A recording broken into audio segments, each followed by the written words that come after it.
നിയുക്ത മുഖ്യമന്ത്രി V D Satheesan Priyanka ഗാന്ധിയും രാഹുൽ ഗാന്ധിയും സ്വീകരിക്കാൻ കന്റോൺമെന്റ് ഹൌസിൽ നിന്നും വിമാനത്താവളത്തിലേക്ക് നിയുക്ത മുഖ്യമന്ത്രി വി ഡി സതീശൻ കന്റോൺമെന്റ് ഹൌസിൽ നിന്നും പുറത്തേക്ക് ഇറങ്ങുകയാണ്. അത് രാഹുൽ ഗാന്ധിയും പ്രിയങ്ക ഗാന്ധിയും എയർപോർട്ടിൽ പോയി നേരിട്ട് സ്വീകരിക്കുക എന്ന ഉദ്ദേശത്തോടുകൂടിയാണ് അവിടുന്ന് ഇറങ്ങിയത്. രാവിലെയൊക്കെ കാര്യമായ പ്രതികരണങ്ങൾ ഇന്നുണ്ടാവില്ല. രാവിലെയൊക്കെ വലിയ തിരക്ക് ആയിരിക്കും ഉറപ്പായും. രാവിലെ മുതൽ നമ്മളവിടെ കന്റോൺമെന്റ് ഹൌസിൽ ഉണ്ടായിരുന്നു. ഇപ്പോഴാണ് അദ്ദേഹം ഒന്ന് പുറത്തേക്ക് ഇറങ്ങുന്നത്. അത് രാഹുൽ ഗാന്ധിയെ പ്രിയങ്ക ഗാന്ധിയും സ്വീകരിച്ചിട്ട് നേരെ ഒരുപക്ഷെ ഇനി സെൻട്രൽ സ്റ്റേഡിയത്തിലേക്കായിരിക്കും ഇനി ഇപ്പൊ ബാക്ക് ടു കന്റോൺമെന്റ് ഹൌസ് പോകാനുള്ള സമയം എന്തായാലും ഉണ്ടാവില്ല. അങ്ങനെയാണെങ്കിൽ പ്രതിപക്ഷ നേതാവ് എന്നുള്ള നിലയ്ക്ക് കന്റോൺമെന്റ് ഹൌസിൽ നിന്നും അദ്ദേഹം ഇനി ഒരു മടക്കം കന്റോൺമെന്റ് ഹൌസിലേക്ക് ഇല്ല.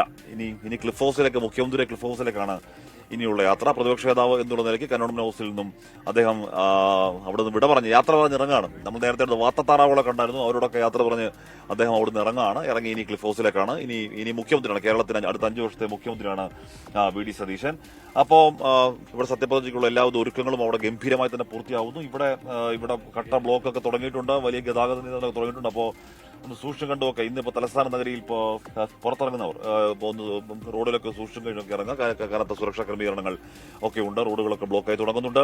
അപ്പോൾ take care of the India. അപ്പോൾ എന്തായാലും പ്രിയപ്പെട്ട പ്രേക്ഷകരെ, വി ഡി സതീശൻ എങ്ങോട്ടേക്കാണ്? വി ഡി സതീശൻ പ്രിയങ്ക ഗാന്ധിയും രാഹുൽ ഗാന്ധിയും സ്വീകരിക്കാൻ വേണ്ടി എയർപോർട്ടിലേക്ക് പോകുന്ന ദൃശ്യങ്ങളാണ് പ്രേക്ഷകർ കാണുന്നത്. വിമാനത്താവളത്തിലേക്ക് പോകുന്ന ദൃശ്യങ്ങളാണ് പ്രേക്ഷകർ കാണുന്നത്. അല്പസമയത്തിനകമാണ് ഇപ്പോൾ രാഹുൽ ഗാന്ധി, പ്രിയങ്ക ഗാന്ധി, മല്ലികാർജ്ജുൻ ഖാർഗെ, കോൺഗ്രസ് മുഖ്യമന്ത്രിമാർ, മറ്റ് സംസ്ഥാനങ്ങളിലെ മുഖ്യമന്ത്രിമാരൊക്കെ ഇങ്ങോട്ടേക്ക് എത്തിച്ചേരുന്നുണ്ട്. ഇപ്പോൾ വരുന്ന വാർത്ത AP അനിൽകുമാറിന് വൈദ്യുത വകുപ്പ് എന്നുള്ളതാണ് ഇപ്പോൾ വരുന്ന വാർത്ത. AP അനിൽകുമാറിന് വൈദ്യുത വകുപ്പ് എന്നുള്ളതാണ്. നേരെ അങ്ങോട്ട് നേരെ ഷഫിൾ ചെയ്തു.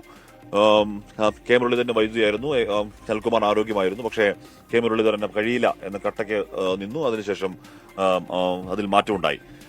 പ്രിയപ്പെട്ട പ്രേക്ഷകരെ, നമ്മൾ ഇപ്പോൾ നല്ല കട്ട ബ്ലോക്കിൽപ്പെട്ട പശ്ചാത്തലത്തിൽ നമ്മൾ സെക്രട്ടറിയുടെ മുന്നിൽ നൈസായിട്ട് ഇറങ്ങി നടന്നു പോകാം എന്ന് വിചാരിക്കുകയാണ്. അതല്ലെന്നുണ്ടെങ്കിൽ നമ്മൾ ഇങ്ങനെ എഴഞ്ഞെഴഞ്ഞെഴിഞ്ഞ് സെൻട്രൽ സ്റ്റേഡിയം വരെ എത്തുമ്പോഴേക്കും ഒരു സമയമാവും. അപ്പോൾ ഓക്കെ, അപ്പോൾ നമ്മൾ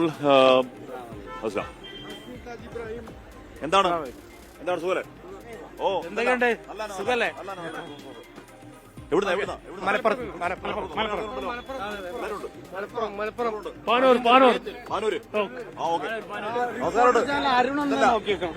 അരുൺകുമാറിനെ രണ്ടെണ്ണം വിളിച്ചാണ്ട് എന്തുണ്ട്?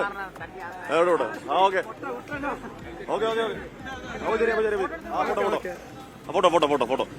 അപ്പൊ ഇവിടെ ഇങ്ങനെ തെരുവിന്റെ രണ്ട് സൈഡുകളിൽ അപ്പൊ കാണാം. ആ തെരുവിന്റെ രണ്ട് സൈഡിൽ കൂടി ഒരുപാട് ആളുകൾ അങ്ങോട്ടേക്ക് തെരുവിന്റെ രണ്ട് സൈഡിൽ കൂടി ഒരുപാട് പേർ അങ്ങോട്ടേക്കുള്ള യാത്രയിലാണ്. അതുകൊണ്ടാണ് റോഡ് ബ്ലോക്ക് ആവുന്നത്. ഓക്കെ, ഓട്ടെ, ലൈവ്. അപ്പൊ കാണാം. അപ്പൊ ശരി. അപ്പൊ പ്രിയപ്പെട്ട പോട്ടെ, ലൈവ്.